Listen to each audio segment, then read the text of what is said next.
Bismillah. Assalamualaikum warahmatullahi wabarakatuh. Alhamdulillahi rabbil alamin. Wassalatu wassalamu ala ashrafil mursalin. Nabiyyina wa maulana Muhammadin wa ala alihi wa sahbihi ajma'in. Wa ashhadu an la ilaha illallah wahdahu la syarika lah. Wa ashhadu anna Muhammadan abduhu wa rasuluh. Sallallahu alaihi wa ala alihi wa sahbihi wa man tabi'al huda ila yaumiddin. Alhamdulillah, puji syukur kita haturkan kehadirat Allah.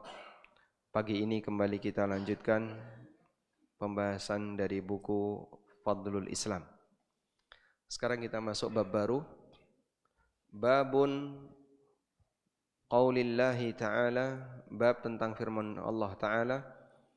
Ya ahlal kitabi lima tuhajjuna fi Ibrahim wa ma unzilatit Tauratu wal Injilu illa min ba'di.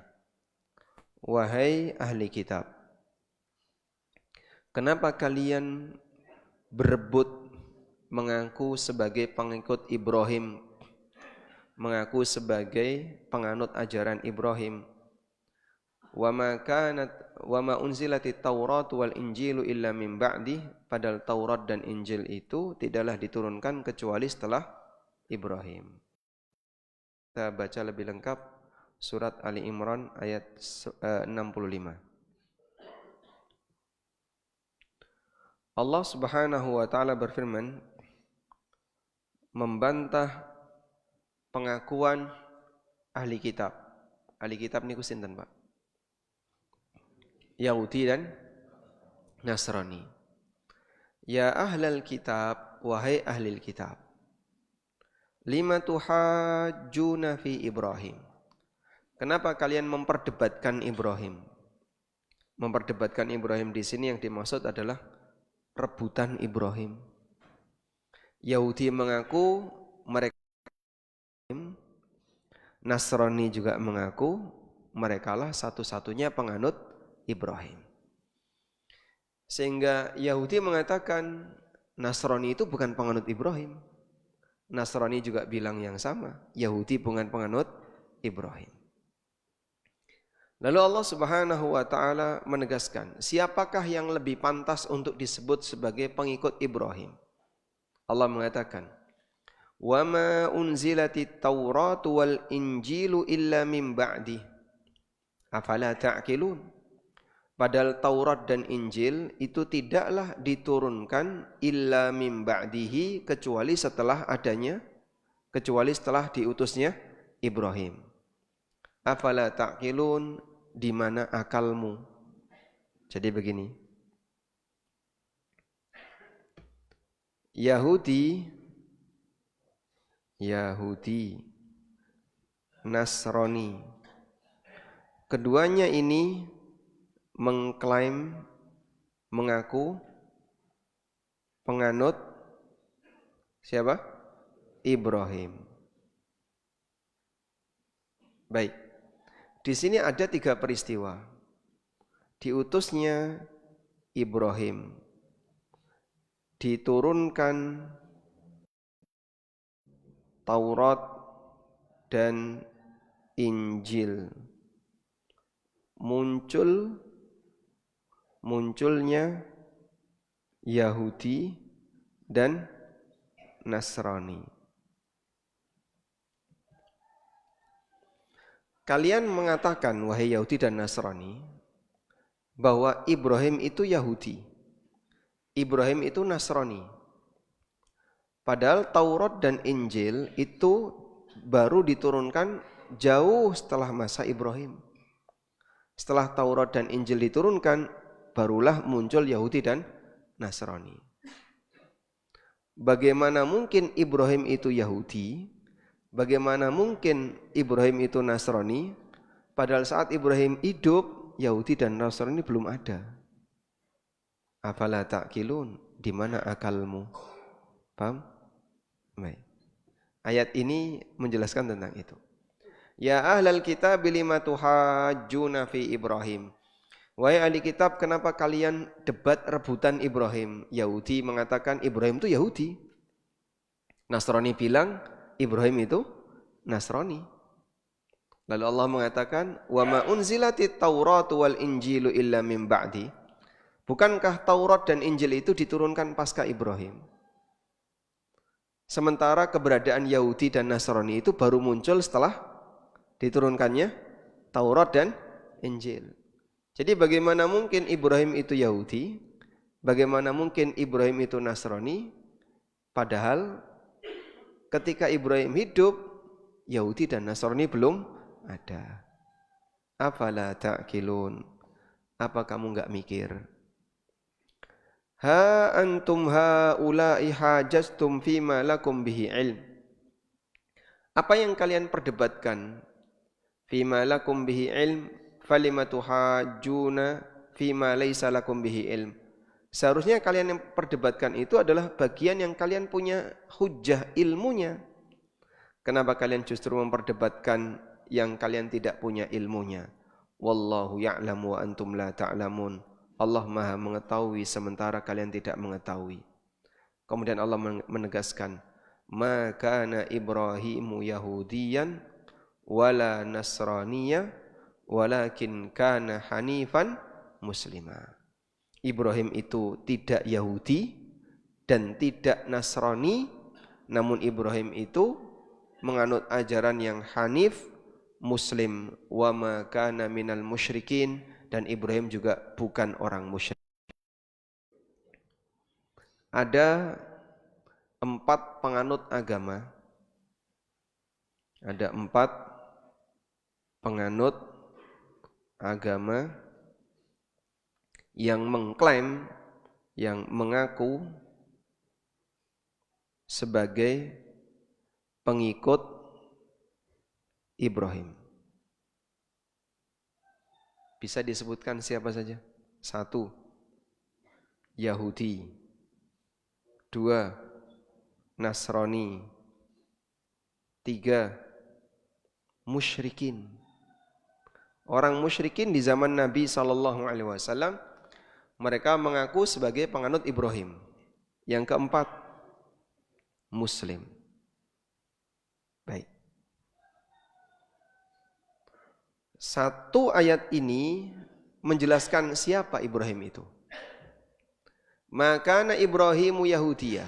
Ibrahim bukan Yahudi. Wala Nasraniyah. Ibrahim juga bukan Nasrani. Wa ma kana minal musyrikin. Ibrahim juga bukan orang musyrik.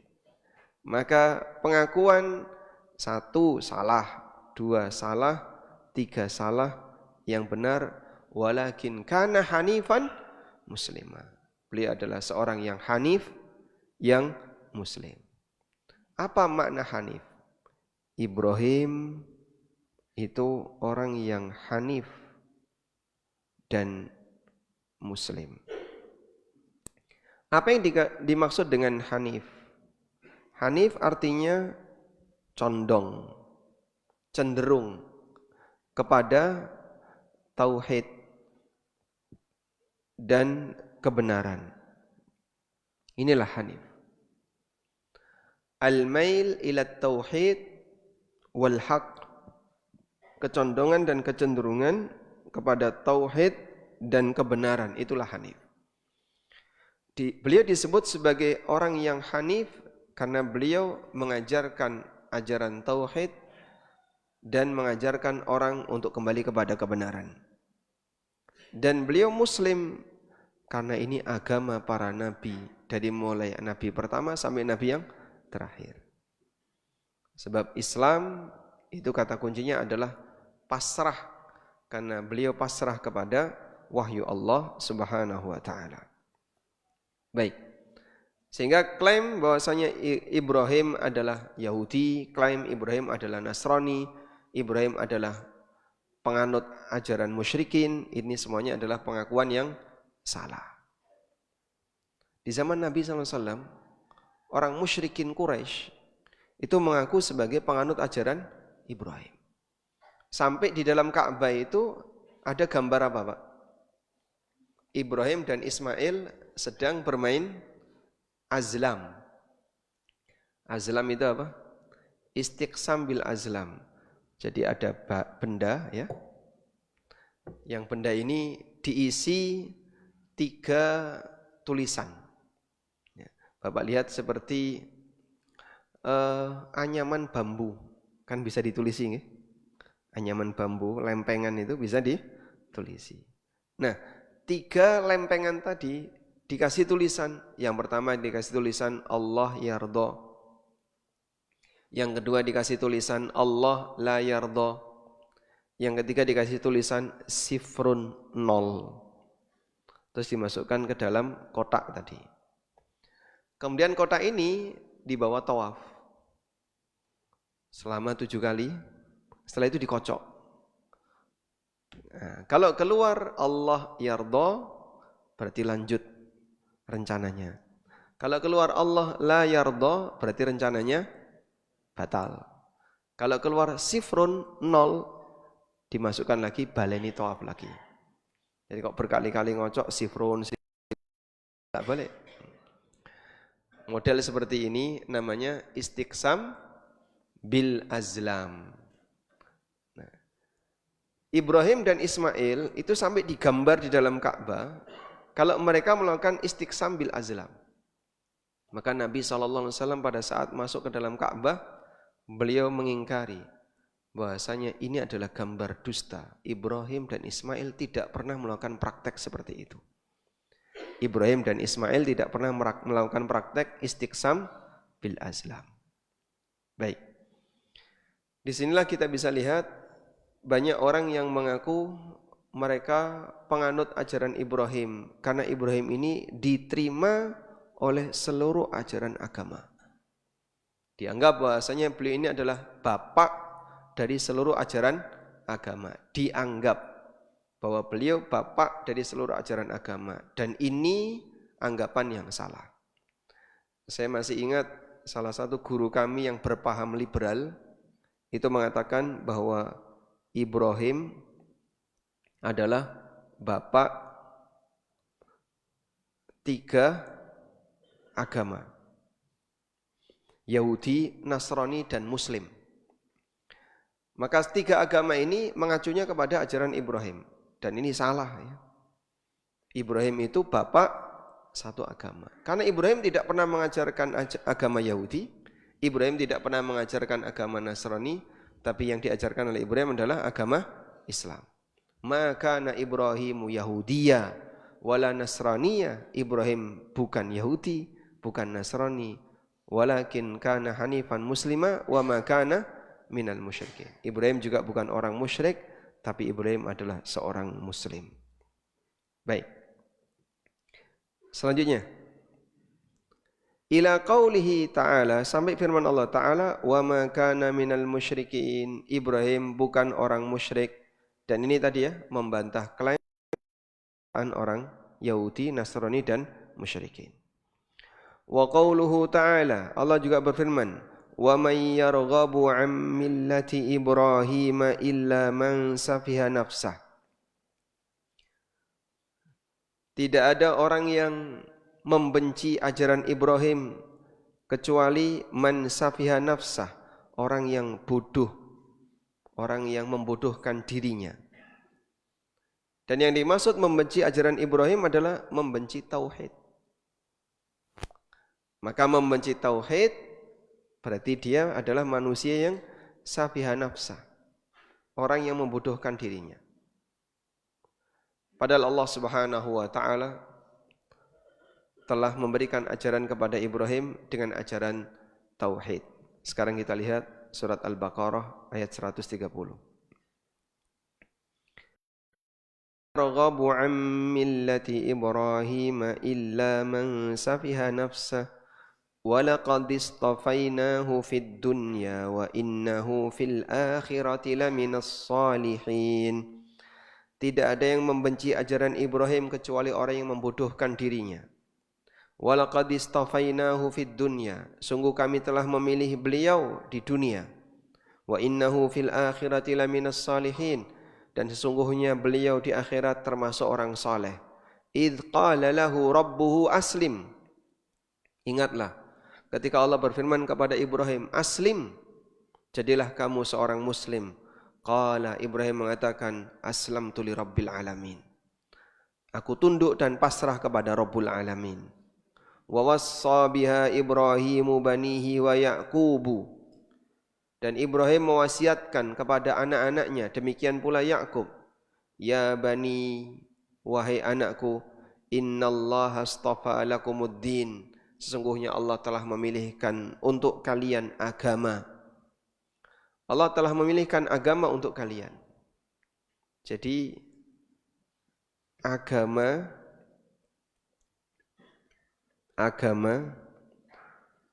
itu pemberian atau hasil mencari. Agama itu pemberian atau hasil mencari? Yang mana, Pak? Agama itu pemberian. Ibrahim mengatakan kepada anak-anaknya, innallaha astafa lakumuddin. Sesungguhnya Allah telah memilihkan agama untuk kalian. Fala tamutunna illa wa antum muslimun. Maka janganlah kalian mati kecuali dalam kondisi muslim. Sehingga agama Islam itu pemberian dari Allah. Melalui apa? Wahyu yang diajarkan oleh Allah kepada para nabi. Lalu nabi tadi mengajarkan kepada umat manusia. Maka manusia tidak diminta untuk nyari agama.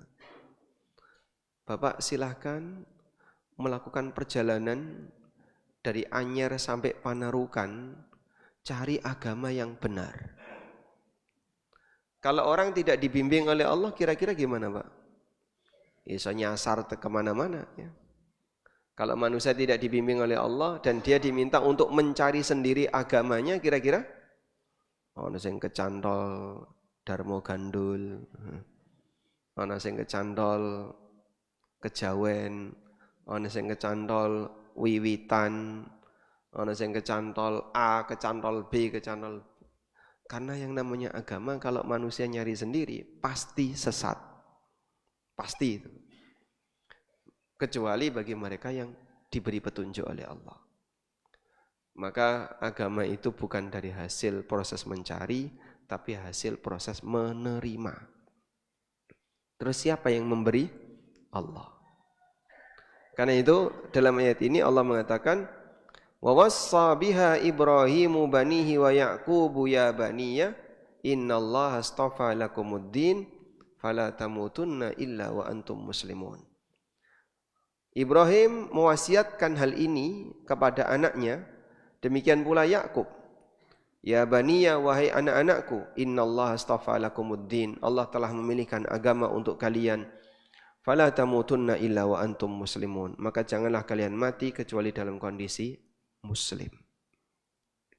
Selanjutnya, Pak, katanya Ibrahim itu kan pernah mencari Tuhan. Itu penjelasannya gimana? Ibrahim mencari Tuhan. Pernah enggak Ibrahim mencari Tuhan? Ibrahim mencari Tuhan, yang ditemukan apa, Pak? Ketemu bintang. Lalu saat bintang hilang, Tuhan kok hilang. Terus setelah itu ketemu bulan. Ketika bulan hilang, aku enggak senang sama yang hilang. Selanjutnya ketemu matahari. Wah, ini paling gede ini. Ini mesti Tuhan. Ketika matahari hilang, wahai orang musyrik, wahai kaumku, aku berlepas diri dari seluruh yang kalian sembah. Baik, coba kita menuju firman Allah tentang itu.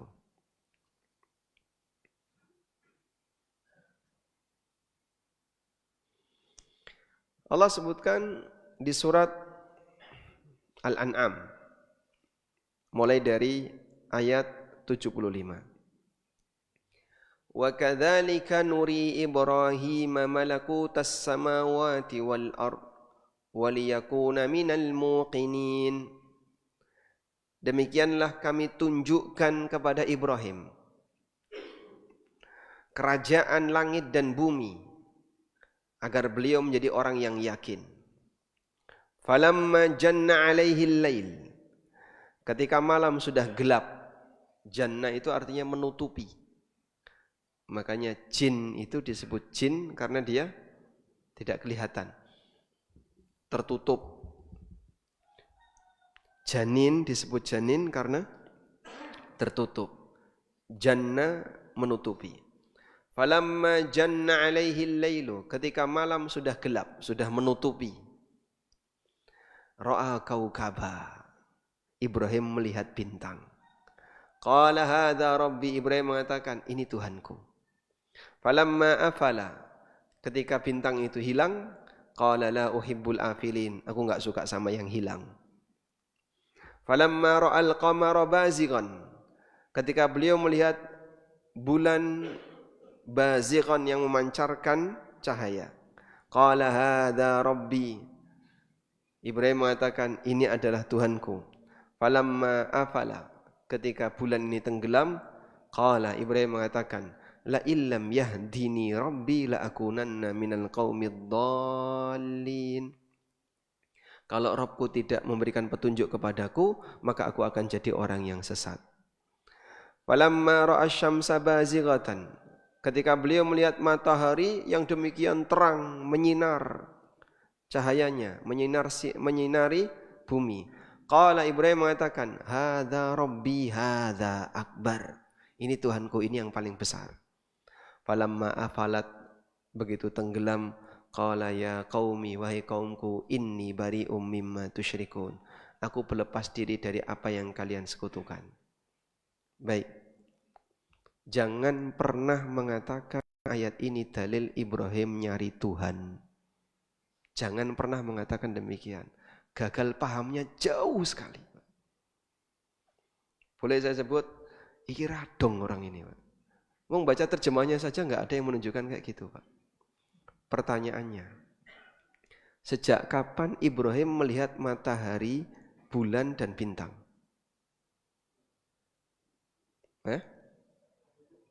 Sejak kapan Ibrahim melihat matahari, bulan dan bintang? Sejak kecil.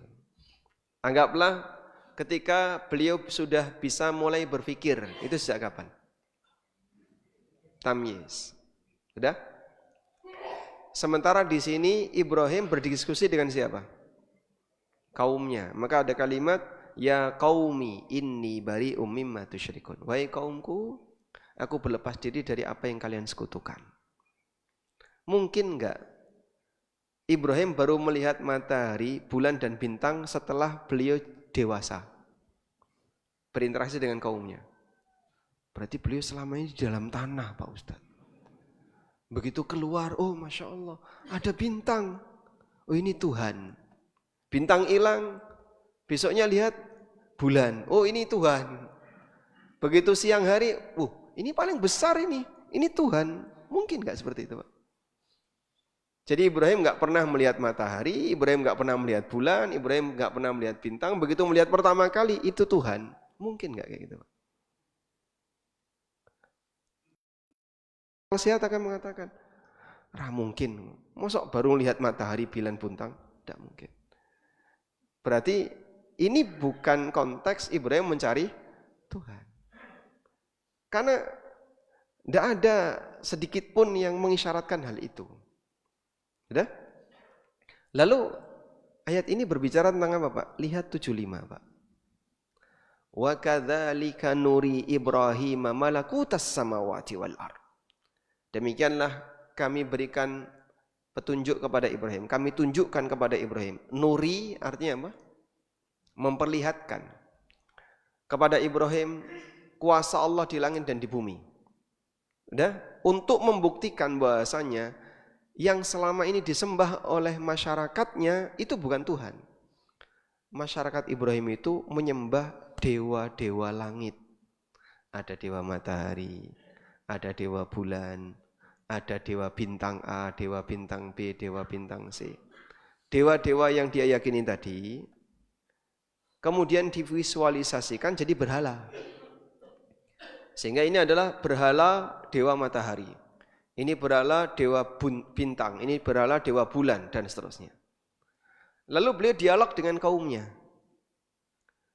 Ibrahim diberi pemahaman oleh Allah, ini bagian dari kuasa Allah. Allah ciptakan matahari, bulan, bintang untuk menunjukkan betapa kuasa Allah di alam raya ini. Tapi oleh masyarakat itu malah disembah.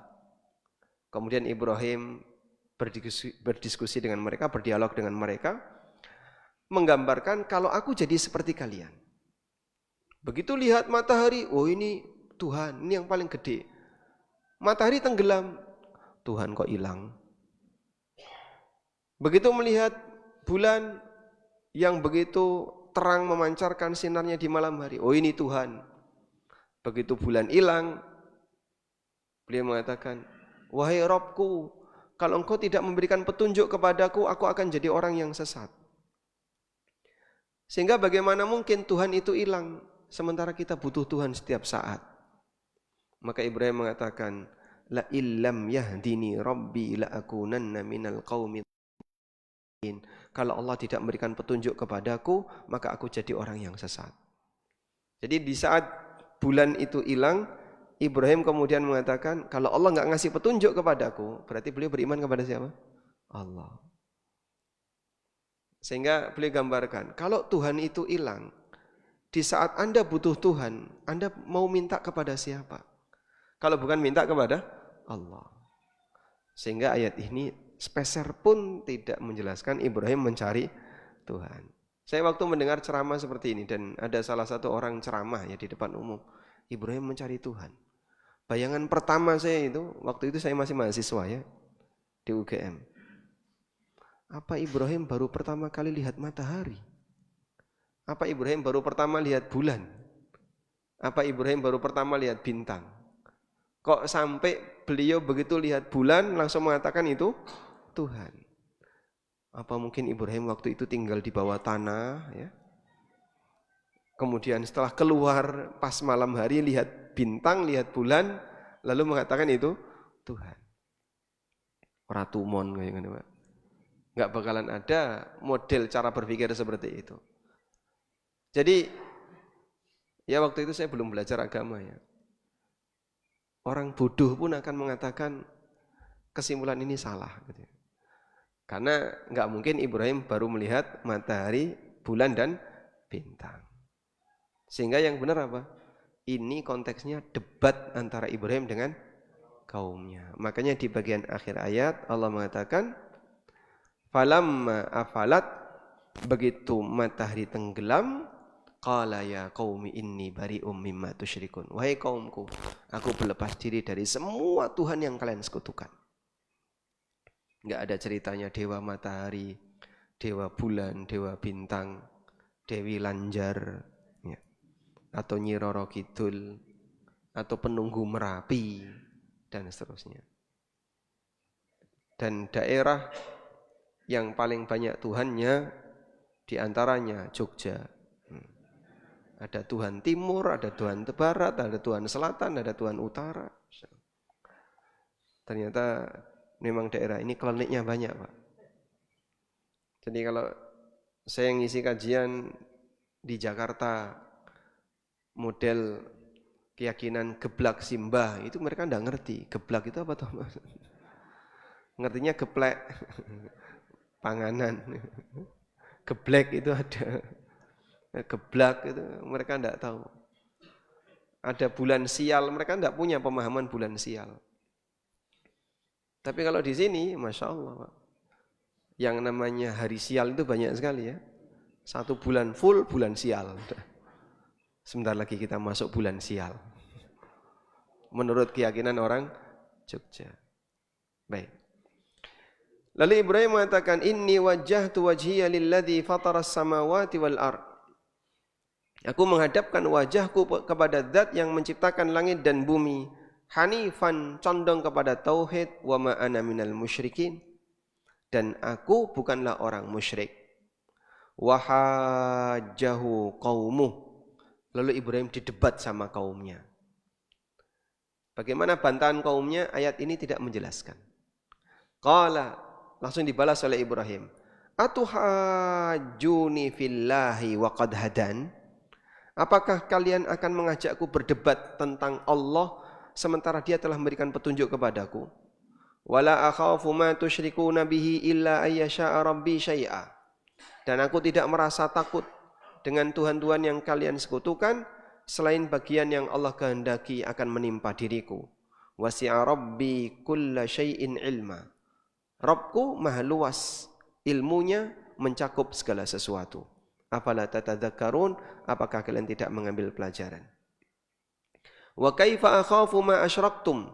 Bagaimana aku harus takut terhadap apa yang kalian sekutukan? Wala takhafuna annakum asyraktum billah. Sementara kalian sendiri tidak merasa takut ketika kalian menyekutukan Allah. Jadi maksud ayat ini, Ibrahim alaihissalam setelah mendebat kaumnya dan mengatakan, itu salah, masa Tuhan-Tuhan kok hilang? Lalu kaumnya bilang, awas lo Ibrahim, hati-hati, kowe engko kualat. Aja wani-wani dengan dewa-dewa kami. Mereka adalah dewa-dewa yang punya kuasa. Nah, kemudian Ibrahim mengatakan, wala akhafu ma tusyriku nabi. Aku tidak punya rasa takut dengan apa yang kalian sekutukan. Kemudian Ibrahim juga mengatakan, bagaimana aku harus takut dengan apa yang kalian sekutukan? Kalian sendiri berbuat syirik kepada Allah, enggak takut sama Allah. Padahal itulah yang justru menjadi sumber bencana. Karena dia menyekutukan Allah. Fa'ayyul fariqaini ahaqqu bil amni. Sekarang coba kita lihat siapa yang lebih layak untuk mendapatkan jaminan keamanan. Aku yang beriman kepada Allah ataukah kalian yang berbuat syirik kepada Allah? Tentu jawabannya yang beriman kepada Allah itulah yang lebih layak untuk mendapatkan jaminan keamanan dari Allah. In kuntum ta'lamun, kalau kalian menyadari. Nah, di ayat inilah Allah menegaskan, alladzina amanu wa lam yalbisu imanahum bidzulmin ulaika lahumul amnu wa hum muhtadun.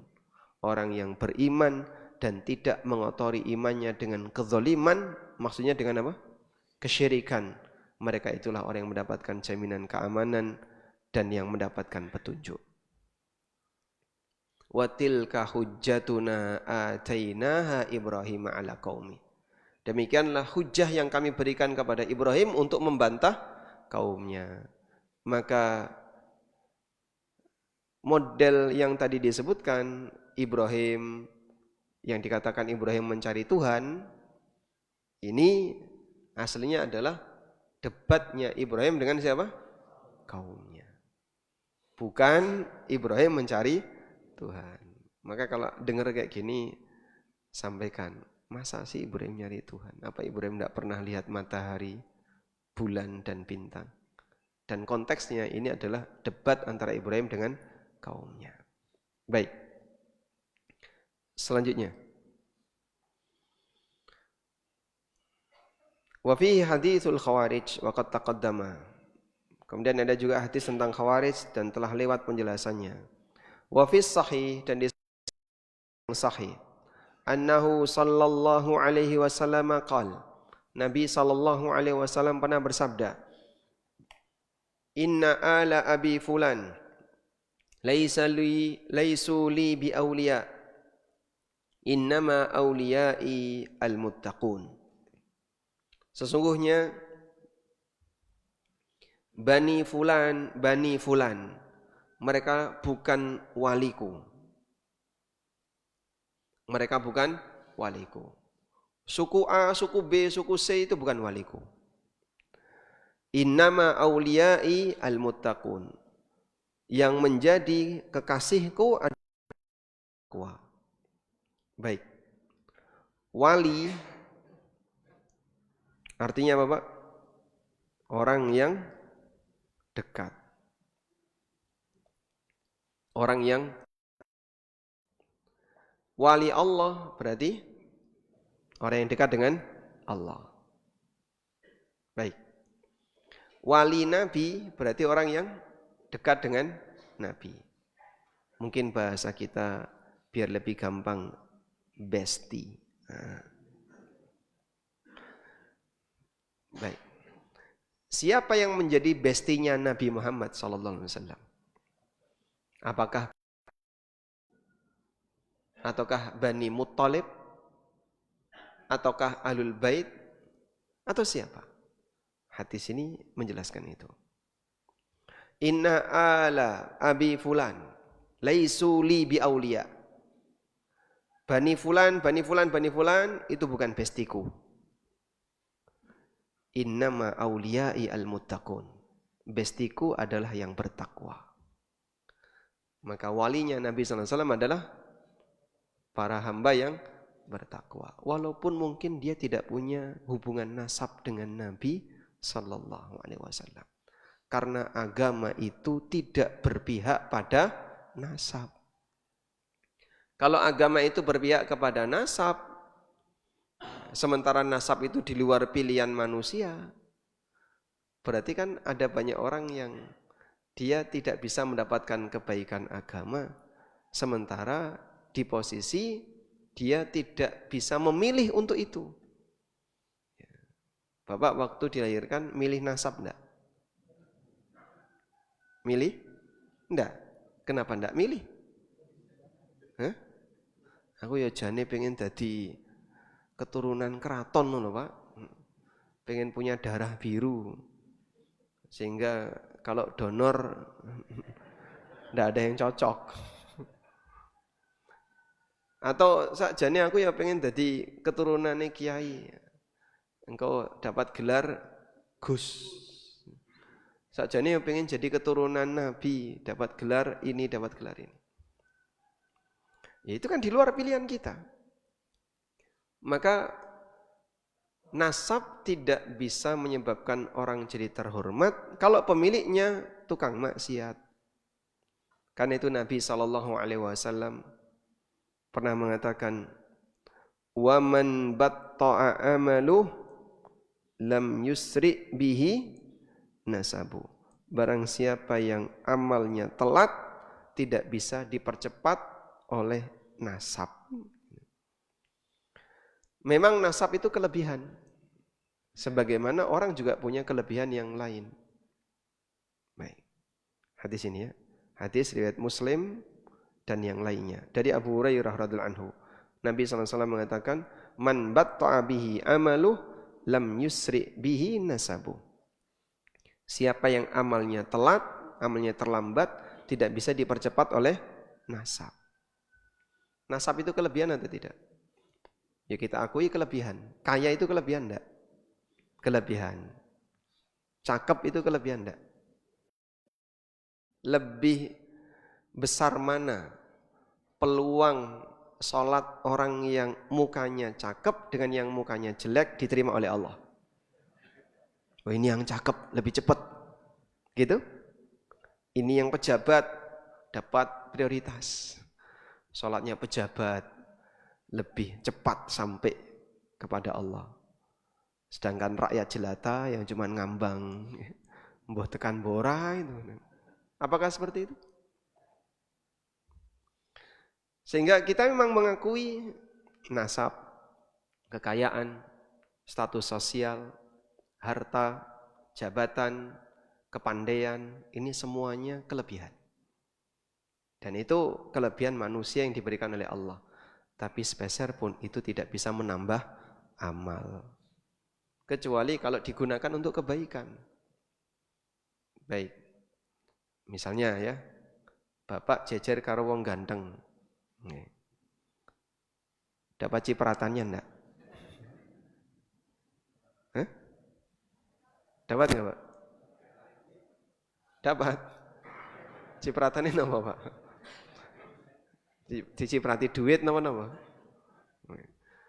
Jadi kan sepeser pun dia tidak mendapatkan manfaat ketika membersamai orang yang punya kelebihan tertentu selama Anda tidak dikasih. Karena itu ketika kita cuma jejer sama orang yang punya nasab bagus, ini nasabnya bagus. Terus kau dapat apa ketika bersama dengan orang yang nasabnya bagus? Nanti akan diselamatkan sama dia. Kata siapa? Wala taziru waziratun wizra ukhra. Enggak ada ceritanya orang diselamatkan oleh orang lain. Memang antar sama mukmin bisa memberi syafaat. Tapi itu tidak terbatas pada nasab tertentu. Baik.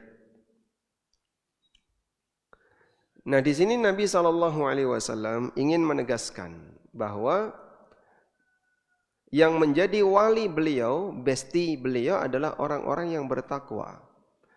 Karena itu perjuangan kita. Kalau Anda ingin menjadi bestinya Nabi SAW, berjuanglah untuk jadi orang yang bertakwa. Simbah ngerti bestie, Mbah? Paham ya? Bestie itu apa maksudnya? Pokoknya konco plek, teman akrab dekat. Wallahu alam. Baik. Sekarang kita simak di sini penyimpangan ahli kitab ya. Penyimpangan ahli kitab. Mengklaim apa? Ibrahim adalah Yahudi dan Nasrani. Mereka mengklaim ini. Sehingga mereka mengatakan Ibrahim itu Yahudi, Ibrahim itu Nasrani. Dan ini salah. Kemudian ahli kitab juga mengatakan bahwa kebenaran ada di pihak mereka. Maka mereka sampai menjamin surga hanya untuk Yahudi dan Nasrani. Yang tidak Yahudi, tidak Nasrani, rentuk mlebu swarga. Allah Subhanahu wa taala mengatakan, "Wa qalu la yadkhulal jannata illa man kana hudan aw nasara." Wa qalu la yadkhulal jannah. Mereka mengatakan tidak ada yang bisa masuk surga illa man kana hudan aw nasara, kecuali yang beragama Yahudi atau Nasrani. Tilka amaniyum. Itu cuman angan kosong mereka. Itu cuman angan-angan kosong mereka. Qul, sampaikan kepada Muhammad, hatu burhanakum in kuntum shadiqin. Mana buktinya kalau yang berhak masuk surga hanya Yahudi dan Nasrani? Kalau klaim bala, yang benar man aslama wajhahu lillahi wa huwa muhsin. Siapa yang memasrahkan dirinya kepada Allah dan dia beramal saleh, falahu ajri wala khaufun alaihim wala hum yahzanun. Jadi yang dapat surga adalah yang muslim. Baik. Nah, selanjutnya ada fenomena, Pak. Kita tulis ya. Fenomena. Mengaku sebagai orang yang benar, tapi ternyata mereka melakukan penyelewengan terhadap ajaran Nabi. Jadi di sini saingan antara Nabi dengan tokoh agama. Nabi dengan tokoh agama. Fenomena yang terjadi pada Yahudi dan Nasrani. Bagaimana cara mereka mendudukkan Nabi dan tokoh agama? Bapak lihat ayat berikut ini. Ittakhadhu ahbarahum wa ruhbanahum arbabam min dunillah. Mereka telah menjadikan rahib, para pendeta mereka sebagai Tuhan selain Allah. Wal Masih ibn Maryam, dan demikian pula Al-Masih bin Maryam. Wa ma umiru illa liya'budu ilahan wahida. Padahal mereka tidak pernah diperintahkan kecuali beribadah hanya kepada satu Tuhan. La ilaha illahu subhanahu amma yusyrikun. Baik. Jadi ceritanya begini. Saat ayat ini turun, ada seorang sahabat namanya Adi bin Hatim. Adi mengatakan, "Ya Rasulullah," beliau itu mantan Nasrani. "Ya Rasulullah, kami Nasrani itu tidak pernah menjadikan rahib sebagai Tuhan. Kenapa ayat ini mengatakan bahwa Yahudi dan Nasrani sebagai Tuhan? Padahal kami nggak pernah menjadikan mereka sebagai Tuhan. Lalu Nabi SAW bertanya, bukankah ketika rahib kalian menghalalkan apa yang Allah haramkan, lalu kalian ikut-ikutan menghalalkan? Iya. Bukankah ketika rahib kalian mengharamkan apa yang Allah halalkan, lalu kalian ikut-ikutan? Iya. Fatilkat ibadatuhum iyahum. Itulah bentuk ibadah kalian kepada rahib. Jadi tokoh agama itu kita sebut aja rahib ya. Ada rahib, ada ahbar. Kita sebut aja rahib. Ya. Yahudi dan Nasrani lebih nurut kepada rahib daripada kepada nabi. Daripada kepada nabi. Jadi kalau ajaran nabinya ditinggalkan, di saat yang sama mereka mengkultuskan nabi. Mereka lebih nurut kepada rahib, tokoh agama, dan nabinya dikultuskan dengan disembah. Baik. Artinya gimana Pak? Ada orang yang aturan Nabi ditinggalkan, sunnah Nabi SAW nggak digubris, nggak dipelajari, ditinggalkan. Lebih nurut kepada ajaran tokoh agama, tapi nabinya disanjung dengan tinggi, dengan puji. Itulah pelanggaran ahli kitab. Sehingga berkaitan dengan masalah aturan, ajaran Nabi malah ditinggalkan, dia lebih senang dengan ajaran siapa? Tokoh agama. Tapi giliran masalah peribadatan, nabinya malah disembah.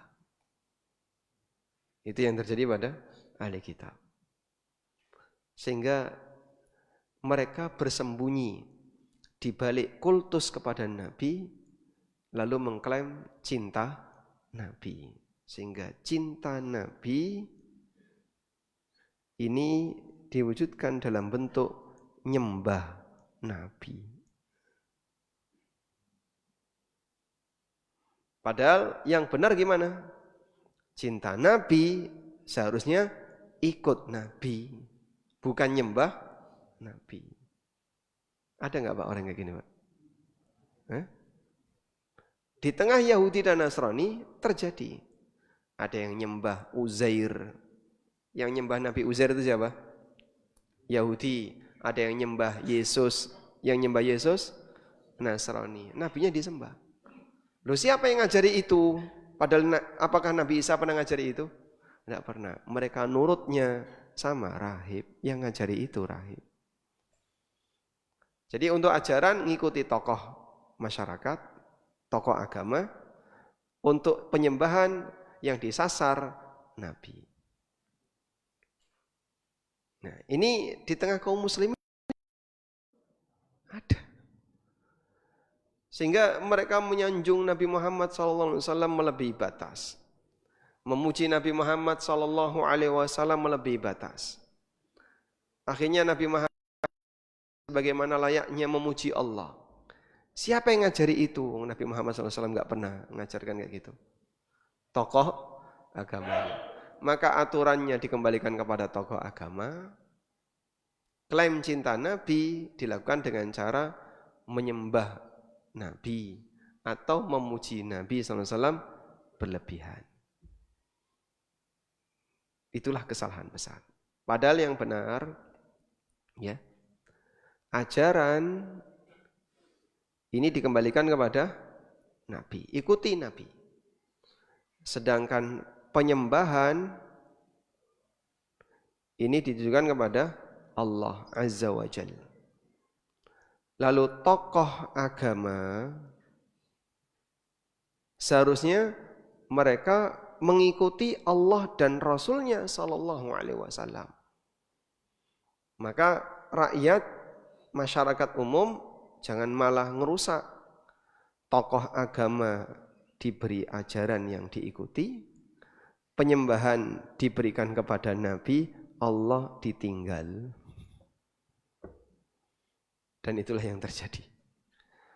Makanya satu hal yang perlu kita pahami. Nabi itu diutus oleh Allah untuk mengagungkan Allah, bukan mengagungkan dirinya sendiri. Maka kalau sholawat, jangan sholawat yang isinya mengagungkan Nabi Muhammad Sallallahu Alaihi Wasallam. Nanti kasusnya jadi seperti ini. Nabinya dipuja-puja sebagaimana layaknya Tuhan, aturannya ngikuti tokoh masyarakat, sehingga ada yang bilang jilbab gak wajib, ya melu-melu ngomong jilbab gak wajib. Ada yang bilang riba halal, ya melu riba halal.